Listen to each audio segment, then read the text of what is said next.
Ce mardi 15 août 2023, le crash d'un avion de tourisme en Loire-Atlantique a entraîné la mort de 3 personnes dont le célèbre journaliste Gérard Leclerc, la fille de l'homme politique Michel Monory et une amie proche de la passagère. Alors que l'enquête se poursuit concernant les circonstances de ce tragique accident, le procureur de la République de Saint-Nazaire a fait part des premières constatations sur le corps des victimes. L'expertise est sans appel. C'est un drame qui s'est joué dans les airs. Mardi 15 août 2023, un avion de tourisme au départ de l'aérodrome de Loudun, dans la Vienne, à destination de La Baule, en Loire-Atlantique, s'est écrasé. À son bord, le journaliste de renom Gérald Leclerc. Celui qui officiait dans l'heure des pros sur CNews sous l'égide de Pascal Praud, s'est éteint à l'âge de 71 ans. Alors que les experts ont pu remonter la trace du chroniqueur grâce à ses effets personnels, l'enquête se poursuit pour établir les circonstances de l'accident.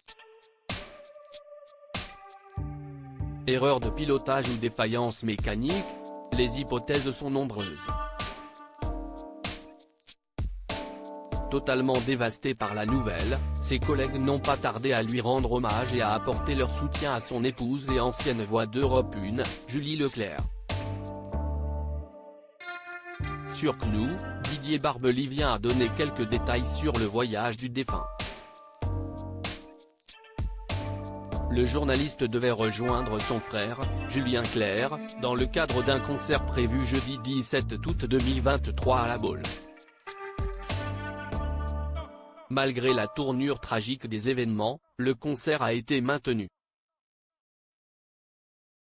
Parmi les passagers à bord du quadriplace, la fille de l'homme politique, René Monory, connue pour son rôle au ministère de l'Industrie, du Commerce et de l'Artisanat sous Valéry Giscard d'Estaing. Et Michel Monory n'a pas non plus survécu au crash. Une troisième victime a également été identifiée. Selon l'AFP, il s'agirait d'une amie proche de la passagère, qui l'accompagnait pour cette traversée. Un terrible choc si l'enquête suit son cours, les premières expertises sont sans appel. Et les autopsies des corps témoignent de la violence du choc.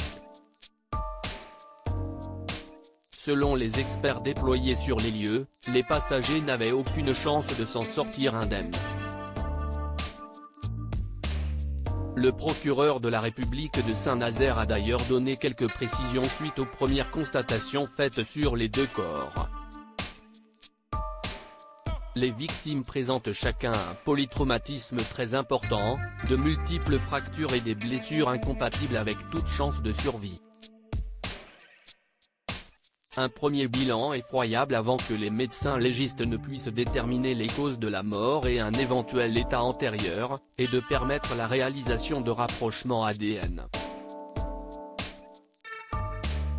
Un fait divers et un drame humain qui n'est pas sans nous rappeler l'affaire OceanGate Expedition, un petit submersible disparu aux abords du Titanic.